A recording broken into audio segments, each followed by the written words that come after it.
Alors aujourd'hui, je vais vous parler de l'hypnose. L'hypnose, c'est un état modifié de conscience. Ça se situe entre la veille et le sommeil. En fait, c'est un état naturel que l'on peut avoir dans un moment de la journée, quand vous êtes en train de lire ou que vous êtes en train de regarder un film ou tout simplement vous êtes dans votre pensée, vous êtes absorbé par vos pensées. Il y a des moments où vous allez être là et puis l'instant d'après, vous n'allez plus être présent et c'est ce qu'on appelle un état modifié de conscience. L'hypnose, elle sert à se concentrer et à se relaxer. Et donc en fait, le corps se relaxe et l'esprit, lui, il se concentre.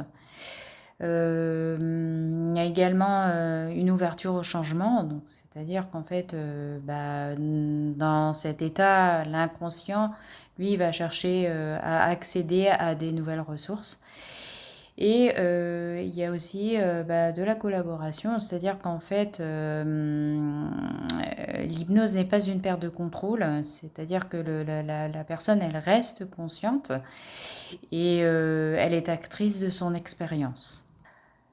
Dans quelles circonstances est appliquée l'hypnose? Elle est thérapeutique, hein, donc pour la gestion du stress et de l'anxiété ou pour retrouver un meilleur sommeil.